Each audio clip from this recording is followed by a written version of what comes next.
Hey everybody, I want to welcome you to the first episode of Our Story, Our Time online. My name is Eric and I'm with 28. We do music with a mission, and for the last 3 years we've been using music to fight the opioid epidemic here in Indiana.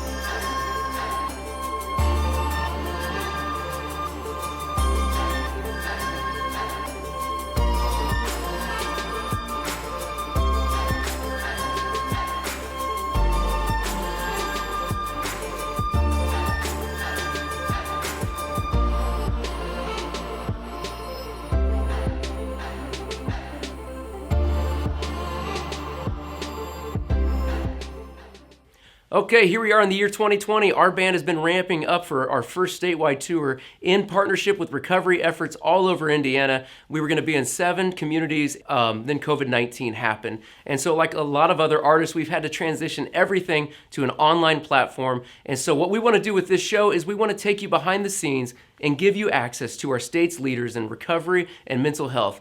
All right, so our first interview of the night is with Amy Brinkley. She has an amazing story, and she's going to be sharing some very helpful real-time information for those who are doing the work of recovery at home in quarantine. I am here with the one and only Amy Brinkley. Amy is an author. She is a speaker. You've actually had the chance to speak all over the country, I know, about recovery and telling your story and talking about mental health.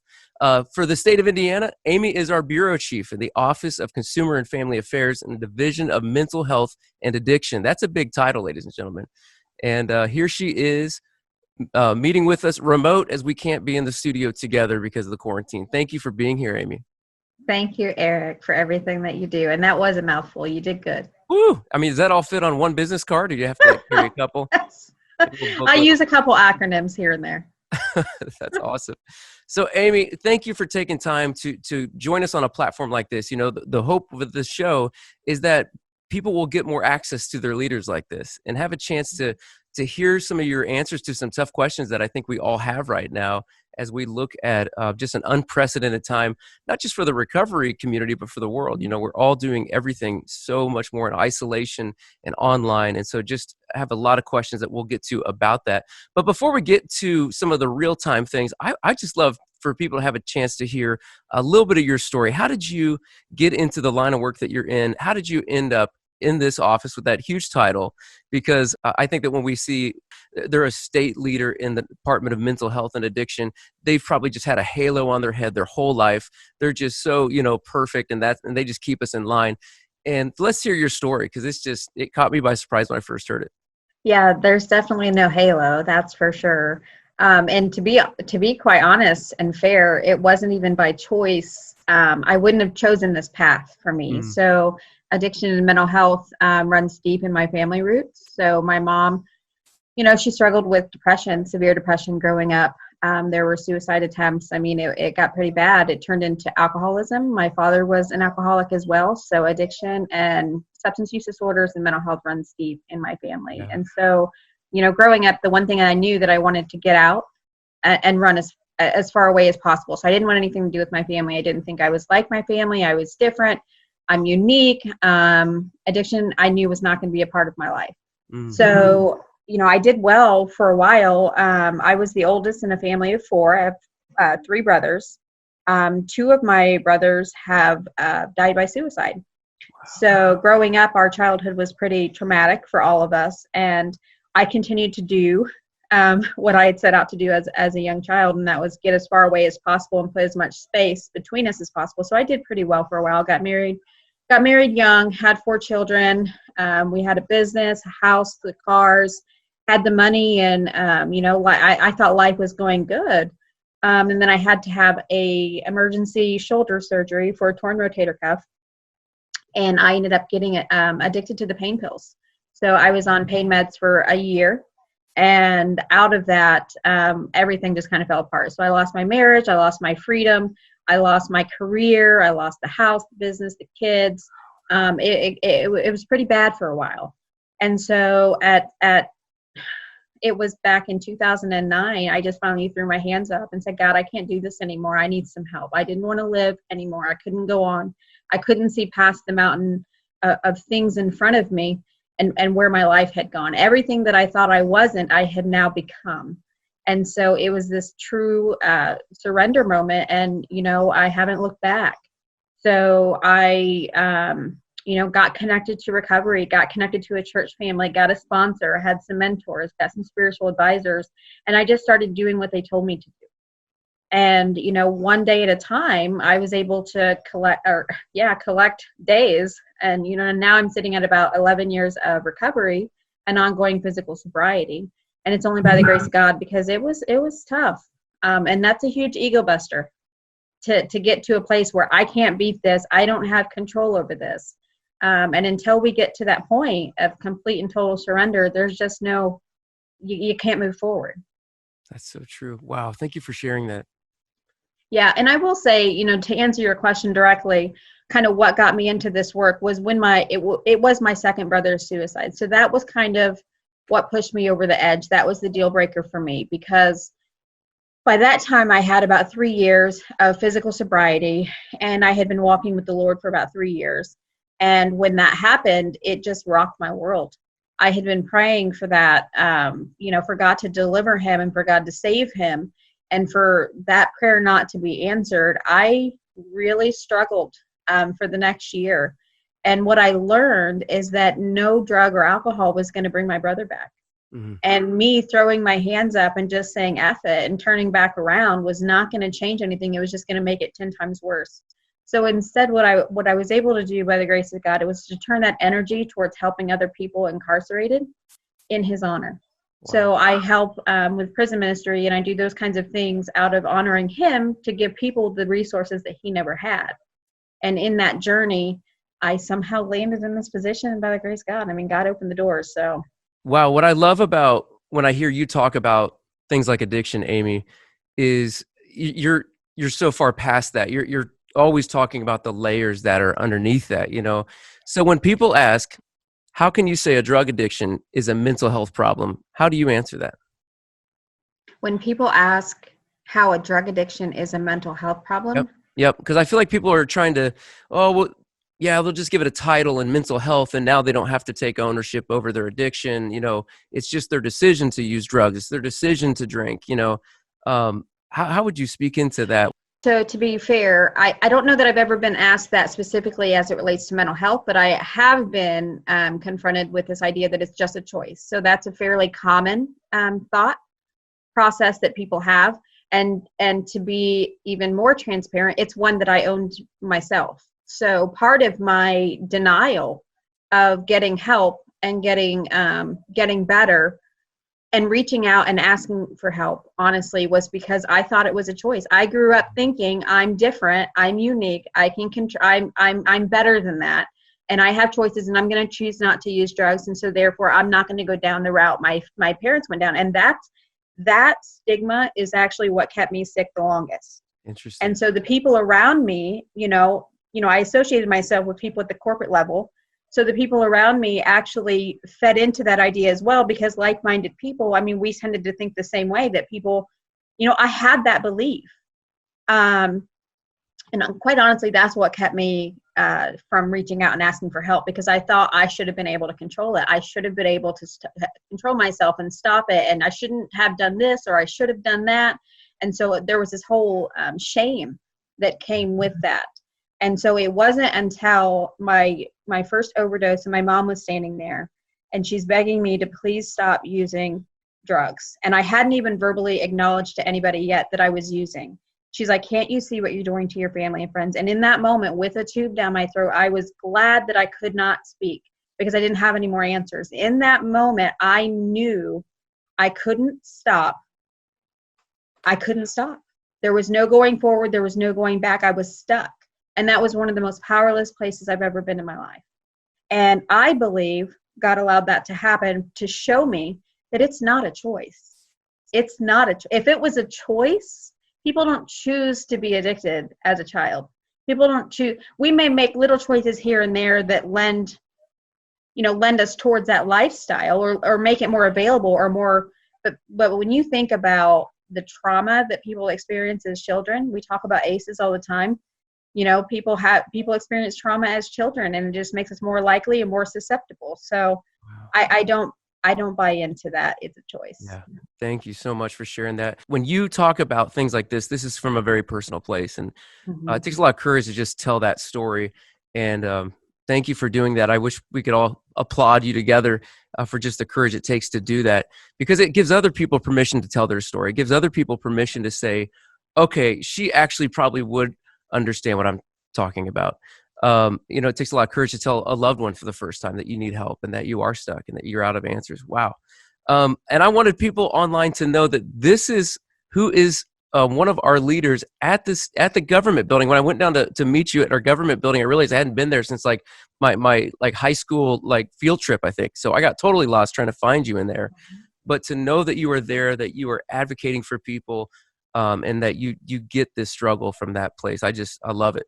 From the perspective of mental health and addiction, how is COVID-19 affecting us here in Indiana? So it's affecting us in just about every way, Eric. It's causing our system, which was already somewhat flawed and gaps, let's be honest, it's causing our system to kind of burst at the seams. So what it's forcing us to do is really look at and identify those gaps and really beef up a healthcare workforce, on the physical side as well as the mental health and addiction side. So our crisis text line calls are up, or texts are up. Our crisis line calls are up. Our overdose rates are up. Our mental health crisis responses are up. So it's really affecting us in a lot of different ways. Our 211 call center typically fielded 1,100 calls a day. It's now up to 25,000. Oh my goodness. And so we had put out a mental health first aid training for our first responders and for our healthcare workforce. And we had over 2,700, I believe it was, people signed up almost immediately. We put out a peer workforce volunteer survey. Almost within 3 days, we had 140 people offering to volunteer. So what it's doing is it's showing us where our gaps are, but it's also showing us our strong points. And it's really awesome to see the recovery community coming together and stepping up. I was on a national call a couple weeks ago, and that was one of the things I was really bragging about to all of the other states, is that to see our recovery community step up is really a good feeling. And I can go from a phone call with one group of people where it's we need money, we can't do this without money, and then I go to a recovery community phone call and it's like all we're talking about is how to help people in the fastest way we can get it to them and what we can offer and how we got this volunteer and that volunteer, and the very last thing is, well, if there's any funding, just let us know. Two completely separate calls, completely different missions. And so it's really showing us a lot of things. I'm really proud of our recovery community. Wow, I can tell. So for people like you guys have so many things in place, and I think most people out there probably don't know all the things that you guys have in place, that practical resources that they could be using right now if someone is isolated, they're quarantined, and they are just struggling being away from their recovery community. They might be in a rural town like where I grew up, or they might be in the city, and we are all isolated right now. What are some practical resources that are available now to help people with the recovery to do the work from home? How about that? Yeah, so, a lot of the 12-step recovery meetings have gone online. So all of that is happening virtually. In addition to that, telehealth is now the thing of the future, not anymore. It's the thing of now. So we are really pushing telehealth, telemental health. And so as we move everything online and away from face-to-face, we've had to have some federally regulated services changing overnight, which is literally unheard of. And so here in the state of Indiana, we have started providing peer services virtually as well. And as part of that transition, we are taking emergency funds and turning that towards supporting the recovery community in multiple ways.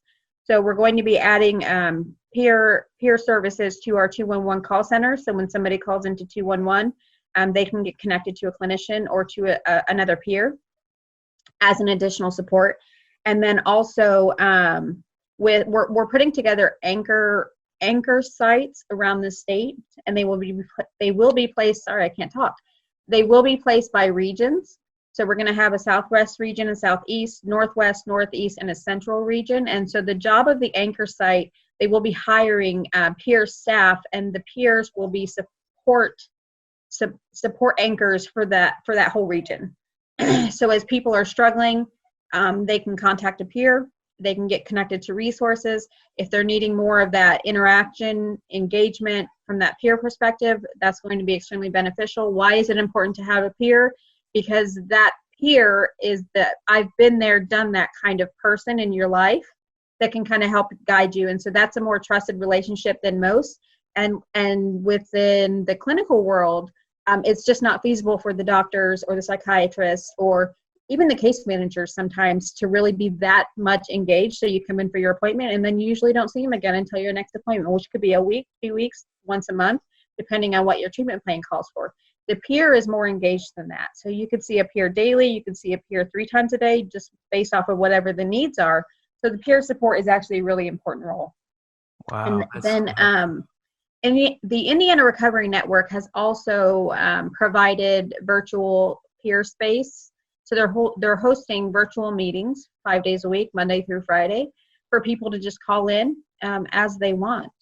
As far as practical ways that people can do their recovery, I would say continue to do what you've been doing and dig in even deeper. There needs to be some intentionality in staying connected, because the opposite of addiction is connection. So as we're in this new era of social distancing, people need to be more intentional about staying connected. I've never heard that before. The opposite of addiction is connection. Wow. Yeah. So that's been around for a while. And so there's some research that's been done on that too. So it's a pretty accurate statement. And there's going to need to be some intentionality around self-care as well. So one of the things that I've always said to the girls that I work with is something that was told to me early on in my recovery, and that is, we can't give away what we don't have. So in this helping world, and in the peer world, it is a helping world, and even in the recovery world, we want to help everybody. We want to sometimes save everybody. And what about us? So we can't give away what we don't have. So particularly now when we're all kind of in the same boat and we're all in this together, we need to be more intentional about how we're feeling. We need to be identifying our own signs of stress. We need to be familiar with our own signs of stress and know when to ask for help, maybe when we need to back off. There are some, and I sent you this, but there are 10 things you can do each day to help fight off stress, making sure you get enough sleep, eat enough of the right foods, do some light exercise. I think it's really easy, as we're all stuck inside, to not do anything and eat. I'm guilty, right? So there needs to be some more intentionality even for my own self in doing these things. Why? Because it does affect my mental health. Do something pleasurable, focus on things that we did well. Pray, meditate, relax. Laughter is great for the soul, so finding reasons to laugh. This is a super stressful time for all of us, and I think there comes a time when tuning into ourselves and what our own needs are helps us better position ourselves to teach others to do the same thing. That is so helpful. Wow. Self-care, and that applies to all of us. Yeah. One of the things that we shared with the peer network in the last couple virtual trainings we had last week is a list of resources, phone calls for people to call. And one of the things that we stressed on that call is something I would stress here too, is that don't look at these numbers or these resources as something I can give the people I'm working with. This is something I can share with my mom or my sister. Or don't get me wrong, those things are good, but these are things for us too. Yeah. So it doesn't matter which end of the spectrum we're on, the giving or the receiving, we all have needs and we all need help at sometimes. And there's no shame in that. So the 211 call center is one, and then we also have the Key Consumer Warm Line, which the number hopefully is on the screen, and then the NAMI Indiana Helpline. There's some national numbers that I'm offering as well. So there's a crisis text line, the National Suicide Prevention Lifeline. And I think it's a great idea to have people write those numbers down and keep them on hand. Yeah, so that's the main resources that I really wanted to offer. And then with the COVID-19 response being ongoing, updates are consistently being made to the state website. And so that first, on the resource page, that first one, Indiana Governor Declarations and Updates, that's going to be your go-to for all the most recent COVID-19 stuff. So I did send one more PDF document over for you to share. And This is extremely important because as people, one of the things that we haven't really talked about yet is those people that are already in recovery or even have significant recovery. So what we're noticing is that there is regression even with people with long-term physical sobriety or recovery. So this is affecting everyone. And so whether you have 5 days or 5 years, the mental health stress of everything that's happening is affecting everybody. And we have a whole generation of people that are not used to using the virtual meeting space. So it's really creating barriers, and it's really creating sometimes more harm than good. So I want to make sure that everybody has the resources that they need to get connected to AA meetings, Cocaine Anonymous, Narcotics Anonymous, Reddit Recovery, Smart Recovery, Refuge Recovery. There's Celebrate Recovery online meetings. And so SAMHSA put out this document with all of those resources listed as a one-stop shop. For those that are doing mutual aid societies, I think that would be very helpful. That is very helpful. Thank you, Amy. Yeah. Wow. This is what we were hoping, is just to find some of the answers and have a way to get them out farther so that people can find them. And yeah, just that reminder that these aren't just for us to share with others. Man, these are for us. I really needed this today. Thank you for sharing that. And please be sure to share. These will be in the show notes. We'll also make sure there's just some easy ways for you to send this, whether it's a text message or an email, Facebook post, whatever you want to do. But we need to help get this around to others as well. So, Amy, we're about out of time. You've got to go, do things for the state of Indiana here in a few minutes. Just some closing thoughts. I mean, as one of our leaders, just some encouragement or hope that you would give us during this season. Any advice? My response would be self-care is king. We have to love ourselves well if we're going to love others well. So, the best advice is we can't give away what we don't have. So take care of ourselves. Amy, thank you so much for taking time out of your busy day to be on the Our Story, Our Time show. This is our first episode. Just awesome having you here. Thank you. Thank you, Eric, for everything that you do. Take care of yourself. I am so glad that Amy took the time to do that interview with us. She is one of the busiest people I know, so be sure to send her some love on Facebook or Instagram, wherever you're watching this from. She's amazing. And again, links and resources are going to be in the show notes, so be sure to check those out and share them with a friend. If you're just now joining us in the show, I want to welcome you to the first episode of Our Story, Our Time online. My name is Eric. I'm the host of this show with 28 Ministries. We do music with a mission. Thanks for joining us. For the last 3 years, we've been using music to fight the opioid epidemic here in our home state, Indiana. And so I'm excited about our next guest because he's a fellow artist who is on the road to recovery and has been using his music to help others start their journey as well. So I am here online with Jam Alker. Thank you for joining us for this first episode, man. How you doing? I'm doing great. Thanks for having me, brother. And where are you joining us from? I'm at my studio in Chicago, Illinois. That's awesome, man. Now, for people who have never heard of you, they don't know anything about your career in music. Tell us a little bit about how you got started. I know you've been playing and recording music, performing music and recording since you were a teenager in the Chicago area, right? Yeah, as a teenager, started my first bands and moved down into the city when I was about 20 years old to start my first real band. Did all the major clubs in the city, did a little bit of touring, put out a couple of records, and had a lot of fun and did all of the partying that goes along with that. And then that all ended in my late 20s when I was introduced to heroin And at about 30 years old, I put it all down for a very long time because the only thing that mattered to me anymore was heroin. Wow. Until I finally surrendered 5.5 years ago. Actually, yesterday was 5.5 years ago that I checked myself into a treatment center in Rockford, Illinois, and began to change my life around. I began to play music again, and I used music as a way to really start to heal some of the underlying causes and conditions behind my addiction. So when I came out, I realized that music had been such an incredibly healing and therapeutic modality for me that I wanted to use that as a way to help others. So it sort of reignited this career of mine.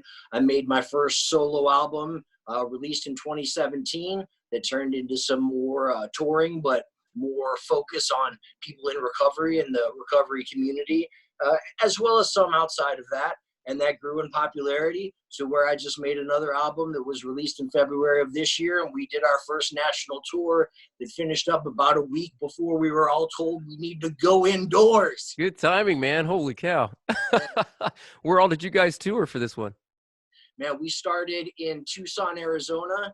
We went through the entire West Coast, down through then into Colorado, down all the way through Texas, over through Louisiana, up into Nashville, across to Johnsonville, Tennessee, and ended it on February 29th, Leap Day in Baltimore, Maryland. So literally from coast to coast. Amazing, man. That's a lot. How many shows did you guys do? What was it? 23 shows in 27 days. Wow. Yeah. There was not a lot of time off, a lot of travel. No, literally. holy cow. We were on the Pacific Ocean. We were on the Atlantic Ocean. That is awesome, man. Well, I'm glad you shared some of that. I want people to realize this is a hardworking musician we're getting to hear from today. And I love that about your story, Jam, that music was actually a really big part of your healing. I mean, can you tell us a little bit about more of that? Like, was that in songwriting? And I know you brought your guitar with you, when you went to rehab. And just tell us more about what that experience was like. So there are really two sides of it for me. And in early recovery, meaning when I was there in treatment, going through the first phases, the hair on fire, what am I, what is happening? What are these feelings that I'm feeling? What are these things that are coming up? I had to figure out a way to deal with those things. See, what I learned is that the reason that I was doing the drugs that I was doing, the reason that I had become the heroin addict that I had become, is because I was trying to numb myself. I was trying to stop feeling all of the feelings that I had no idea how to cope with. So at first I enjoyed the feeling. It felt great, but then I also learned that with opiates, it's not just a physical painkiller, it's an emotional painkiller. And I needed that because of my childhood trauma and because of my inability to cope with that childhood trauma in an emotionally healthy manner. So it had manifested early in my life in many ways in anger, in attention seeking, in anxiety and depression. Part of the reason why I was so motivated, I think, to become a rock star is because I wanted that attention. I wanted that thing. I thought that was the thing that was going to make me happy and fill that hole that existed inside of me. But it didn't work. And when that didn't work, I thought money would do it. And I tried to make a lot of money, and I did make a lot of money. And that didn't fill the hole. And nothing filled this thing inside of me. And then I found heroin, and it didn't quite fill the hole, but it was almost like a warm blanket placed over the top of it that made everything okay. Until it didn't, right? It only works for a short time. And then it takes more, and it takes more, and then it stops working. And then it just becomes about continuing to consume just to keep yourself from getting dope sick every day. Yeah, man. So what I learned was that my desire to numb myself to the feelings that I had no way of dealing with, no idea of how to deal with, that the heroin just didn't work, right? It just, the desired effect was not what I was getting. So I knew that I had to try something different. And when I got to treatment, what I had finally come to terms with is that I had to start to deal with all that underlying trauma, all of the things that manifested as addiction, right? Addiction is not about just the using, and recovery is not about just abstaining from the using of drugs or alcohol. is about dealing with whatever that thing is that was driving you towards it, right? Yeah. So it came time, right? The rubber hits the road. It's time now. I'm in treatment. It's time for me to start dealing with these things. And what I found was that when I picked up my guitar and when I started to use poetry, metaphor, melody, vibration as a way to process, as a way to start to touch on those deep, deep traumas that I had never been able to touch on through just talk therapy, I began to heal some of those deepest wounds.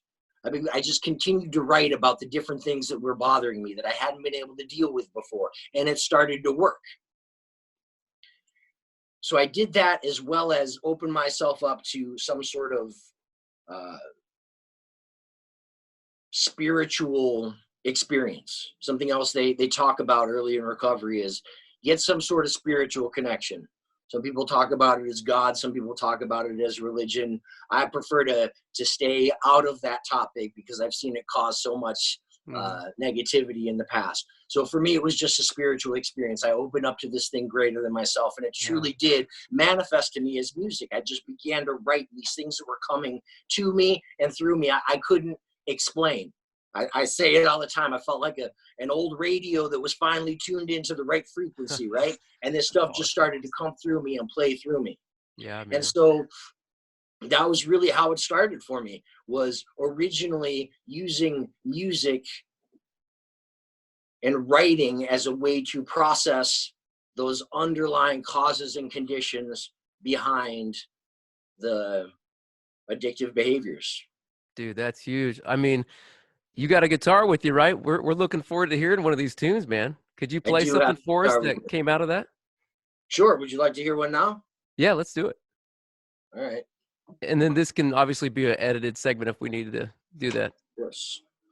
Let's see, I don't have my capo on me, but I could play Weather the Storm. I haven't played this one for a while. All right, I'll play a song that I haven't played for a long time. So if I make a mistake or two, you'll have to forgive me. But I'm gonna play this song. So this song is called Weather the Storm, and I actually wrote this song for my wife. See, while I was sitting there starting to deal with all of these things, I started to think about all of the amends that I was going to have to make to the people that I had hurt in my life. And a wise counselor of mine talked about this idea of living amends, which is walking the walk, rather than talking the talk, using the tongue in your shoes rather than the tongue in your mouth, right? Just continue to do the next right thing.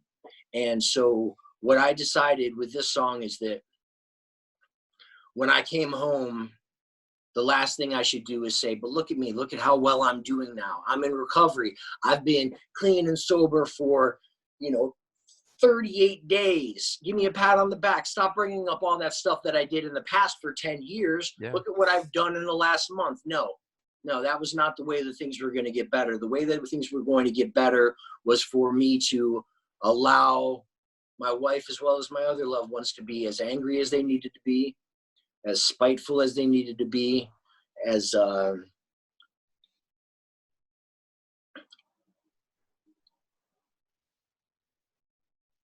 spiteful as they needed to be, as angry as they needed to be, that I needed to allow them to be the storm, and that I needed to weather the storm.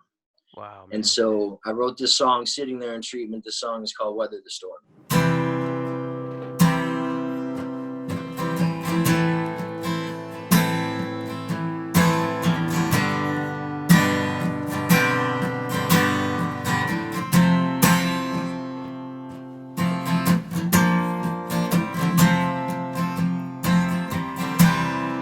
Scream, cry,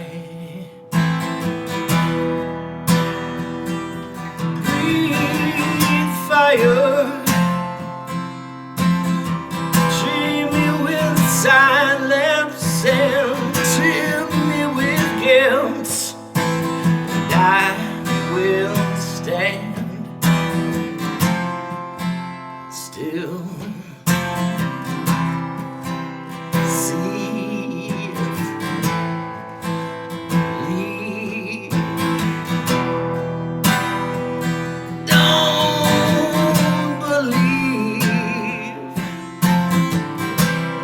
push me away and hold me back, and I will stand day after day, day after day.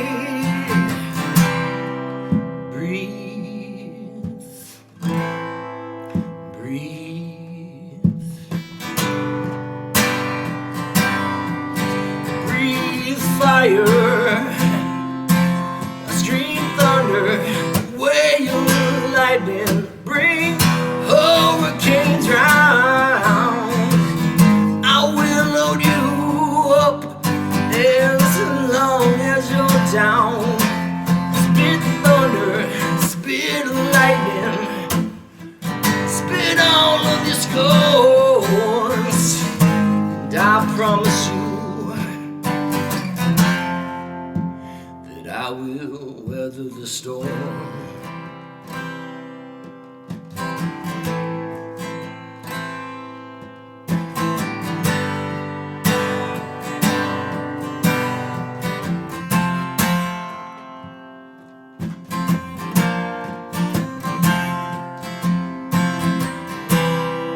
Shout, doubt,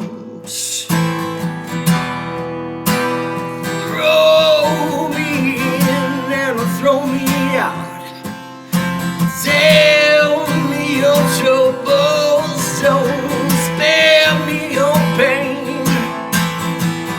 I promise you I will never leave you again.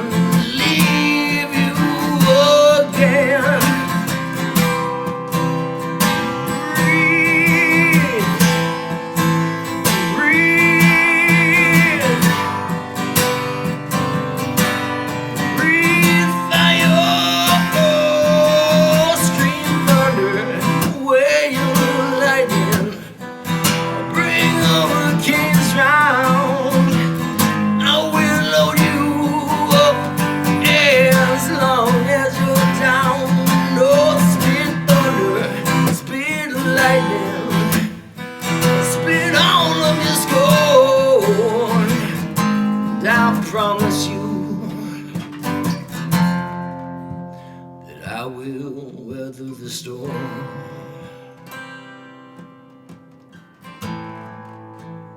I will keep you warm.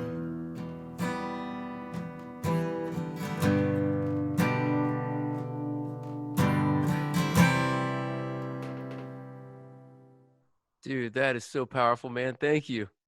Wow. Wow, Thank you. That's a message we all need to hear so bad, man. To just say, let me have it. I know I did wrong. I know that you have feelings that you need to, man, that's just like, that's so I think powerful, man. it's critical and something that I talk about a lot when I go to treatment centers and speak to people who are there or speak to folks who are early in recovery, how important that is, because we fall into that trap. A lot of people do fall into that trap of wanting this immediate pat on the back for 30 days in recovery, and it's no, it's you walk 40 miles into a forest, you got to turn around and walk 40 miles back out, right? It's it doesn't change overnight. But what I can tell you from my experience is that doing it that way long enough, not only apologizing for my actions, but showing through my new actions that I really truly had changed. That is how we make our amends with our loved ones. Not by saying, look at me now, look at how great I've been doing for the last 10 days, 20 days, forget about what I did for the 10 years before that. It just doesn't work that way. So I think it's a powerful message in terms of trying to mend relationships with those you've hurt. Dude, that is so powerful. Thank you. Yeah, man. Here we are, we're stuck in a quarantine. We've got a global pandemic going on. And I know a lot of people don't think about how this affects groups like recovery communities, around the world. But dealing with recovery and isolation, I mean, that's scary. Do you have any advice or any hope or encouragement you would give to people who are home right now and they're trying to get through another day right now? It's very difficult. We're taught early on that isolation is not good for, the recovering alcoholic or the recovering addict. And yet right now we are being forced into isolation. Couple that with the fact that everybody's any day now, if not already, receiving a check for, $1,200 or $2,400 if they're married, that is a potential recipe for disaster. Wow. So thank God for this technology, right? The things that we're doing right now, hopefully, instead of getting too far in your own head, some people are watching this little show that we're putting together here. Yeah. There are a lot of really great 12-step meetings and other fellowships that are meeting through Zoom and through other means of, technology. And there are some great social media groups, things like Facebook, just like so many other things can be used for good or evil. I talk to people all the time who are, complaining about the stuff that's on their Facebook feed. And I say, that's on you, buddy. Mine is full of music and recovery, wisdom, and inspiration. That's awesome. Because that's what I choose. And I unfollow anything other than that. So there are some great recovery groups on Facebook. There are some great people to follow who have some really great, wise and inspirational messages to follow that way. And another thing, if you're in a position where you can do so, is therapy. Therapy is something that can still be done, via Zoom or some of these other platforms that are out there. I think that is important. Something that is the old school 12-step thing where it's, if you're thinking something, jump on the phone, right? That's become less and less of a thing, with technology. You don't spend as much time on phone calls as you did in the past when the old timers in the 12-step community would say, just, hop on a phone call. Well, everyone's, texting now or you see each other in meetings, but now is the time again to jump back on a call. I'm a member of the 12-step community and I sponsor a couple guys and right now I'm having one of them call me every day. Good. Even if we don't talk, calling, leaving a message, checking in, staying accountable in that sense. And then the other thing, which is really at the base of my recovery and is something that is so incredibly important to me, is figure out a way to be of service, to help someone else. When I left treatment, I was taught that the only way I was going to keep this thing was by giving it away. That an integral part of my recovery had to be being of service to others. And so, for me, the way that has worked and how that looks is through music, right? I understood that I had this thing that for whatever reason, I had the ability to put together some words and some music and some melody and some chords, and that not only was it affecting me, that it was affecting others. So I made it a point to go out and use that as a way to try to help others, but it looks different for every person. There are a lot of people out there that need help. There are a lot of people out there that need support. So if you're struggling, I'll say the first thing I said, well, go out and help someone else. If you're struggling, help someone else. Well, what's that going to do? What it does is it gets you out of yourself, right? We as addicts, alcoholics are selfish people, and most people are selfish in certain ways. But when I say that, I mean really being focused on self. And when you get too focused on self, you can get really into a pity party, or you can start thinking that you deserve certain things. But it's just another form of addiction. Me, more for me. But when you start to go out and help someone else, it takes you outside of yourself. And not only that, but it puts you in the moment. And in the moment, you're fine. In the moment, you are in your recovery. In the moment, you're not using. In the moment, everything is beautiful if you can stick there. And it's a lot easier to do that when you're helping someone else with what's going on with them, rather than thinking about how terrible your past was or the horrible things that might happen in the future that probably never will happen. So there are so many benefits to just getting outside of yourself and helping someone else. And if you don't believe it, try it. Just try it. It works. Dude, that is so good. That's such great advice too. What are you guys doing for fun, man? All cooped up? You got some good movies you're watching, or you on an Xbox? I mean, you're not on tour right now. Oh man. So I'm taking a voice lesson every day to try to, Cool. I really want to improve my voice and become a much better singer. So that's something that has been keeping me, on point and a little bit disciplined. I have a gym here in my studio, so I make sure to get in here and get in a workout pretty much every day, get the endorphins going, get some of those, chemicals going inside of my body that I used to, crave from exterior sources, right? As soon as you are in a situation like this where you're not moving around, where you're not active, there are certain chemicals that your body stops, producing. Yeah. The endorphin rush that comes from getting a little bit of motion, from doing even just a little bit of working out. If you're sitting around sedentary, your body forgets and stops making those endorphins. And then all of a sudden you start craving it, but in different ways. Oh, I want more food. People keep going back and forth to the kitchen, to the pantry, to the fridge, back and forth, or those using thoughts start coming up.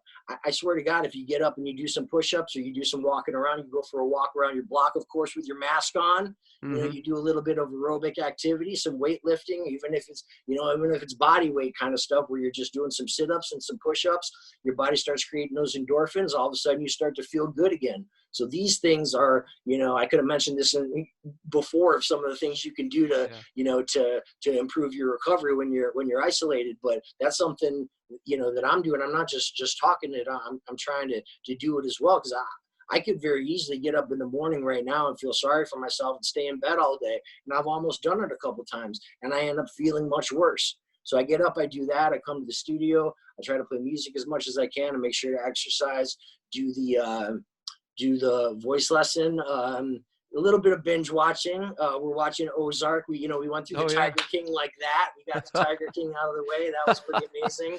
We're watching Ozark right now, about to start the 3rd season. So there's been some Netflix binges in there as well, no question, and possibly just a little bit of ice cream. Mine has been birthday cake Oreos. Never knew that was a thing. Oh my goodness. Wow. Yeah. And all of a sudden you get a muffin top. It's great. Man, well, this has been great, brother. We're going to, I'd love to have you do another song to kind of play us out here, dude. Thank you so much. Also, before you do that, how can people find you online? Where's the best place to find your music, to learn more about your story, things like that? So really the easiest thing to do is just to go to my website, which is my name, jamalker.com, JAMALKER.com. From there, you can find links to all the different social media platforms, as well as the places where you can either stream or download my music. If you are on Spotify, though, please look me up, Jam Alker, as well as my band, which is the Jab, the J-A-B, which is short for the Jam Alker Band. We just put out this album in February, so check us out on Spotify. Please follow us. Check out the music, as well as any of the different inspirational or recovery related speaking that I've done. You can find all of that stuff through the website, Awesome. jamalker.com. Dude, that's so great. Thank you so much for being a part of the show, man. What do you want to play for a little jam out at the end here? I think I'm going to play Junkyard, which I was going to ask for it, but I was like, that might be the one that he's just sick of playing. But love this tune, man. This video is legit. Holy cow! Thanks, man. Yeah, it's fun. It's not really totally an acoustic kind of a song, but I could do a little bit of an acoustic version of it. And I do love it. It's a fun song, and I owe a lot of the success and the ability to reach people by the success that this song has had. So awesome. I can't be mad about it. Oh, love it, man. Let's hear it. All right, here we go with Junkyard.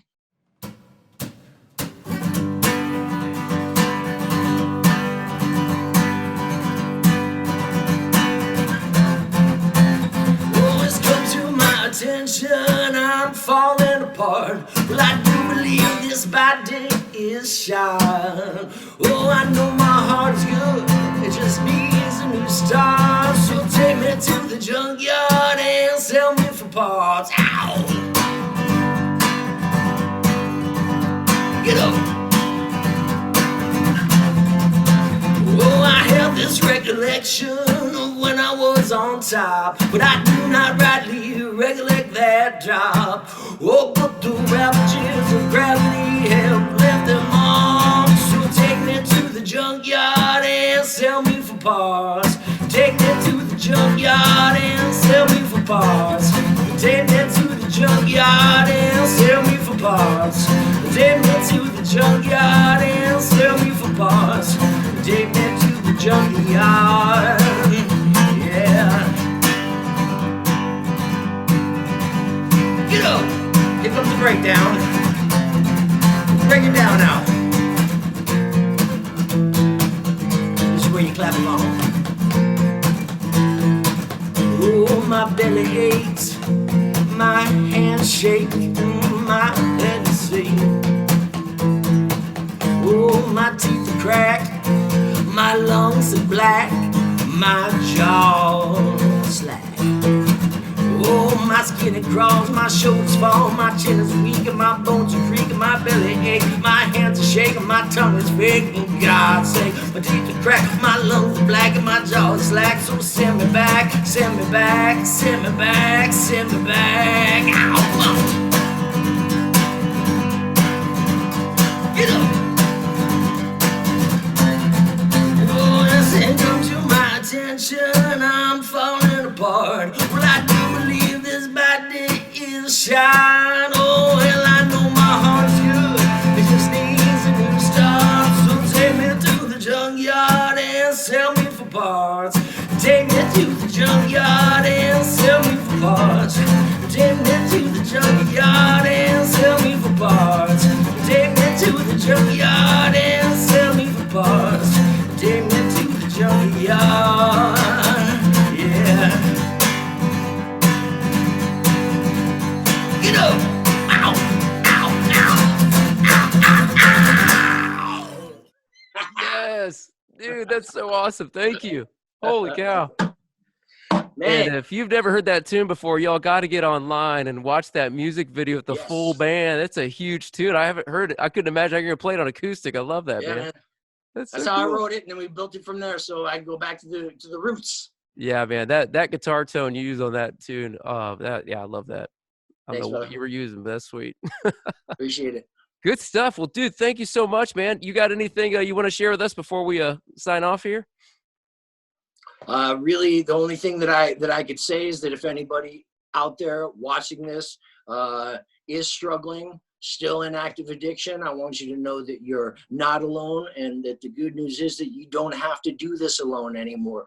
Please reach out. If you don't have someone directly in your network to reach out to, please reach out to me. You can reach me through my website, jamalker.com. There's a place where you can leave a message there, or through any of the social media. If you go onto Facebook, look up Jam Alker, message me. I will do whatever I can to help you. You don't have to do this alone. Yeah, that's awesome. Thank you so much, man. I'll make sure all of this is in the show notes as well so people can find you online. It's been such a blessing, man. I love getting to hear live music, even if it has to be like this. Yeah, man. Thanks for having me. All right, so this concludes episode 1 of Our Story, Our Time Online. Thank you so much for joining us, and please share the show with others on social media. If you are someone who is struggling with addiction, please reach out to someone that you trust today. Don't wait until tomorrow. We look forward to seeing you again next week at 7 p.m. on Thursday for episode 2 of Our Story, Our Time Online.